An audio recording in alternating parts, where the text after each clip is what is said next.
ما هي امتيازات النواب العراقيين في العهد الملكي؟ لماذا يتمتع النائب بالحصانة القضائية ومتى يفقدها؟ محكمة عراقية تحكم على نائب بالحبس لمدة 6 أشهر، هل هي سابقة محمودة أم تجاوز على أعضاء السلطة التشريعية؟ السلام عليكم.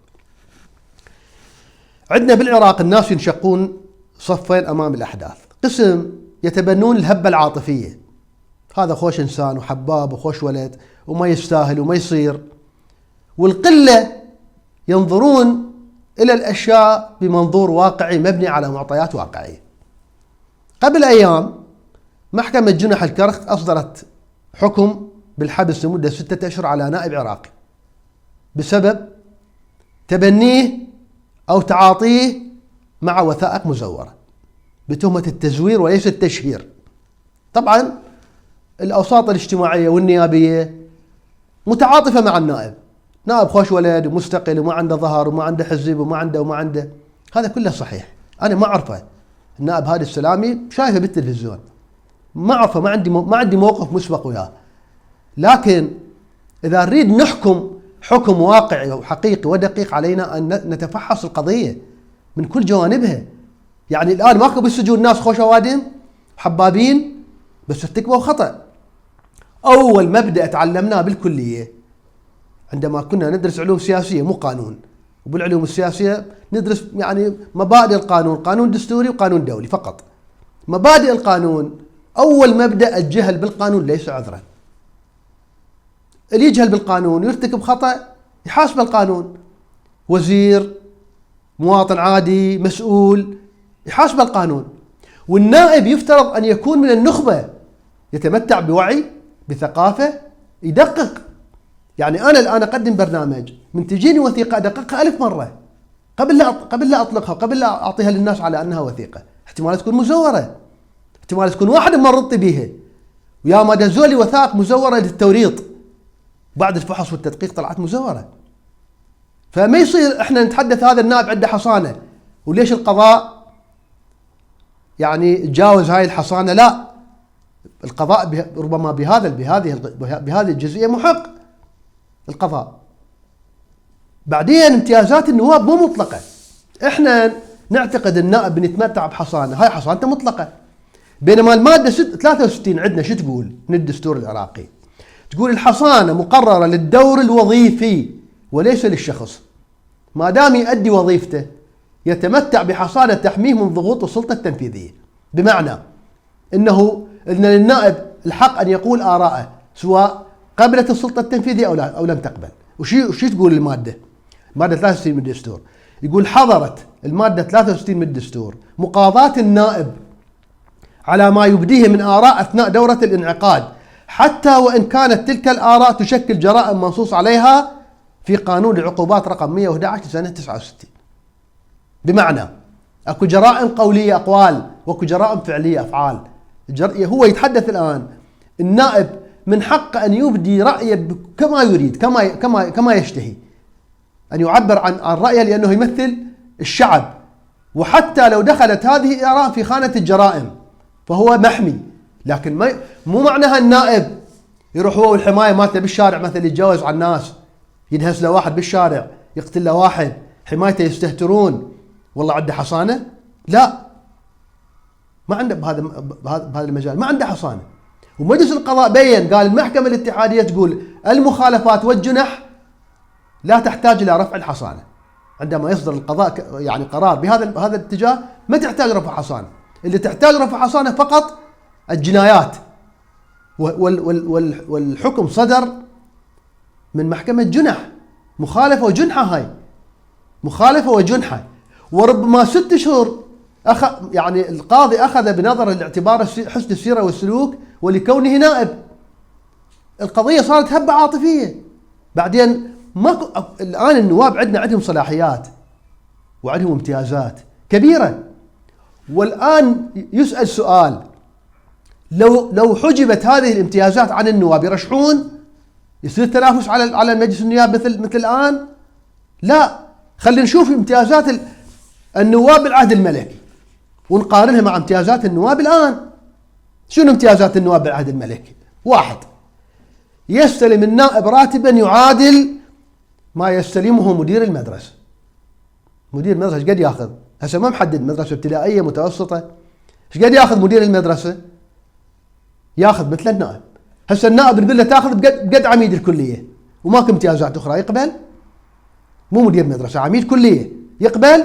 ما يقبل. بعدين يتم قطع الراتب بعد انتهاء الدورة البرلمانية، راتبه ينتهي مع انتهاء الدورة البرلمانية، يرجع شغله. ايش كان يشتغل؟ موظف، عامل، يرجع لشغله. لا يتمتع النائب بأية حماية وله حق حمل السلاح دون امتلاكه. يعطونه السلاح له للحماية الشخصية، من تنتهي مهمته يسلمه يرجعه. يتم رفع الحصانة عن النائب، هاي مهمة. يتم رفع الحصانة عن النائب ومحاكمته خلال أسبوع في حال ثبوت ولائه لدولة أخرى. أنا هاي ما أقدر أحلها لأنه سبب لنا مشاكل. يعني هاي إذا طبقناها الآن وحكينا بالتفاصيل سبب لنا مشاكل. كالنائب إذا طبقنا هاي الفقرة، كم نائب ترفع حصانته خلال أسبوع من يثبت ولاء لدولة أخرى أو ارتباطه بدولة أخرى خلال أسبوع؟ وثيقة وحدة تثبت أنه هذا عنده اتصال بدولة أخرى أو عنده ولاء لدولة أخرى، ترفع الحصانة عنه ويحاكم. ليس من حق النائب شراء أي عقار أو العمل بالاستثمار طوال فترة عمله في البرلمان. شوفوا بعض النواب مقاولين مستثمرين لو لا. زين.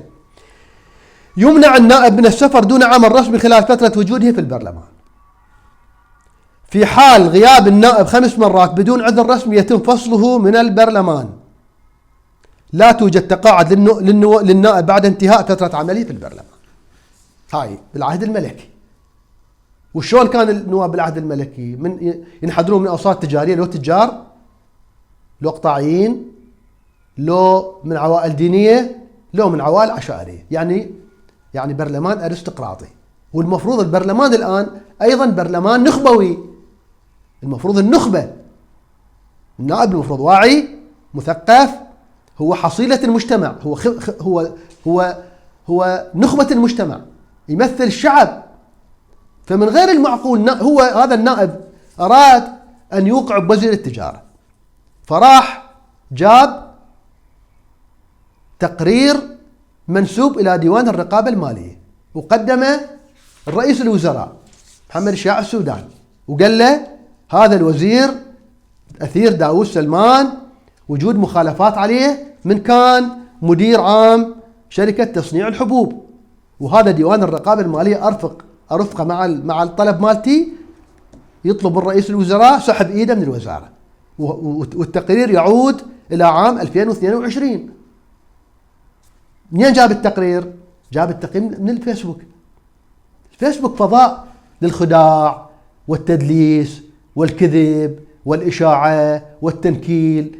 فمن غير المعقول نائب بهذا الوعي بهذا المستوى هسه راح يقول والله خوش ولد. اوكي خوش ولد، ما مختلفين خوش ولد، بس ما يصير يروح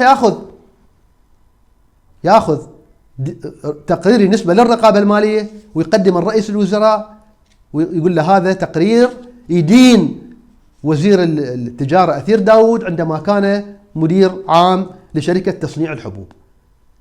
وزاره التجاره بعد 4 أيام في 14 ايلول 2023 خاطبت ديوان الرقابه الماليه للتاكد من حقيقة تقرير صادر بحق وزير التجارة عندما كان مديرا للتصنيع الحبوب يا سنة 2022. ديوان الرقابة المالية جاوب، قال لم يصدر من هذا الديوان تقرير بهذا المضمون. صح الصدور؟ قالوا له عندكم هاي الوثيقة اللي تشوفوها، عندكم هذا التقرير صادر من عندكم لو لا؟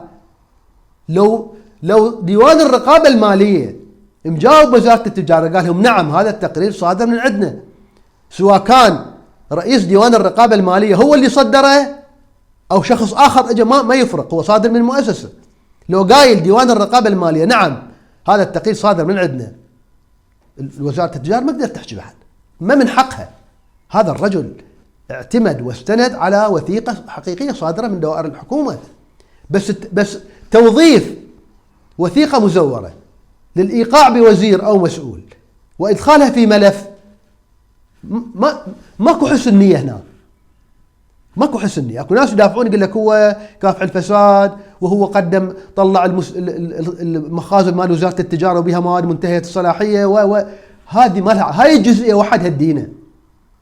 انت كنائب كيف تاخذ وثيقة وتعتمدها وتوظفها وتريد تنكل بها بوزير والوثيقة مزورة؟ وانت مهمتك وحدة من واجباتك كنائب ان تكافح التزوير، وحدة من واجباتك كنائب تكافح التزوير. القاضي جاء امام ملف، اجى امام عنده رأي من المحكمة الاتحادية يقول المخالفات والجنح لا تحتاج الى رفع الحصانة عن النائب، وهذه مخالفة وهذه جنحة، وهذا ما بين مجلس القضاء الأعلى، هاي جنحة ومخالفة. طبق القانون، إذن هذا النائب وفق القانون، وفق رؤية القاضي يستحق الحبس. وإلا كيف أنت تتبنى هاي الكتب؟ هذا كتاب صح الصدور، السيد رئيس ديوان الرقابة المالية الاتحاد المحترم، هاي مقع وزير التجارة أثير داود وزير التجارة، يقول له شو بلغونا أو أعطونا رأيكم نرفق لكم طيا صورة ضوئية من تقرير ديوان الرقابة المالية المرقم كذا في 1/9/22 والمتضمن وجود مخالفات في الشركة العامة لتصنيع الحبوب إحدى الشركات العامة التابعة للوزارة. يرجى بيان صحة صدور هذا التقرير من ديوانكم الموقر. مجاوب ديوان الرقابة المالية صحة الصدور إشارة إلى كتابكم نود إعلامكم بعدم صدور كتاب من هذا الديوان بالرقم المشار إليه بكتابكم أعلاه. هاي وين كلها أمام المحكمة، كلها أمام المحكمة صارت، والقاضي أمام هاي المعطيات، والقضية طولت 5 أشهر أو 6 أشهر. يقولون هذا النائب لو كان عنده ظهر، لو كان عنده حزب، لو كان عنده ميليشيا، ويدينون يتحدثون عن القضاء ما يصير. ليش هذا النائب دون غيره؟ هسه احنا امامنا قضيه قرار المحكمه مخالف للقانون، خلينا نناقشه من هالجانب. لا، ما مخالف للقانون. النائب ارتكب مخالفه لو ما ارتكب جنحه لو ما ارتكب. اكو راي للمحكمه الاتحاديه يقول الجنحه والمخالفه لا تحتاج الى رفع الحصانه عن النائب. نعم، اكو قرار القاضي اعتمد عليها. وين المشكله؟ اما التباكي انه خوش ولد وهذا نائب محترم ونائب والله قريب من الناس، نعم، ما اختلفنا على هذا الموضوع، ما اختلفنا. ما حد نكل بيه كشخص، ما حد نكل، حتى المحكمه ما نكلت بيه كشخص، اتخذت بقرار. طبعا رفع الحصانه عندنا بالعراق كلش صعب، لانه اكو تكاتف النواب بيناتهم ما يعطون ببعضهم، على طريقه من حلقت لحيه جار له فليسكب الماء على لحيته. يعني عندهم تصور اذا نائب انحكم عليه كلهم راح يجيهم السره. بس ببعض البرلمانات مثل مصر اكو نواب هو يروح لرئيس البرلمان يقول له ارفع الحصانه عني. واحد النواب المصريين شو يقول النائب اللي ما لا يستطيع ان يقول ما يجب ان يقوله ويتحمل مسؤوليه ذلك لا يستحق ان يكون نائب، يقوله بدون حصانه. واذا النيابه العامه طلبت من البرلمان المصري رفع الحصانه عن النائب، اللجنه التشريعيه تتاكد هل هناك كيد في هذه الدعوه او لا. اذا اكتشفوا ماكو كيد يرفعوها للجلسه العامه وترفع الحصانه عنه. احنا النائب مرات بعض النواب اباطره يتحولون، سيارته يقطع الشارع ويعتدي على الناس ويسوي ازدحام، والحمايه مالته يضربون الناس ويضربون شرطه المرور وما ترفع الحصانه عنه. هو الحصانه وجدت للوظيفه مو للنائب، وجدت لوظيفته التي يؤدي بها دوره كنائب وليس له شخصيا. فهاي الضجه اعتقد يعني ما تستحق. وبالعوده اذا نعود الى امتيازات النواب بالعهد الملكي ونقارنها بامتيازات النواب الان، لا، اكو حاله غير مسبوقه ربما حتى برلمانات العالم. ونعيد السؤال، اذا النواب الان حجبوا عنهم هذه الامتيازات يصير تنافس على البرلمان؟ لا، ما يصير. هذا لا يعني ان جميع النواب ما يؤدون مهامهم، لا، احنا نتحدث عن الحالات الاستثنائيه، عن الحالات الشاذه التي يجب أن تعالج، وأن يكون البرلمان فعلا مؤسسة تشريعية لخدمة الناس، وأن يكون النائب يمثل الناخبين الذين أوصلوه إلى قبة البرلمان بأمانة. السلام عليكم ورحمة الله وبركاته.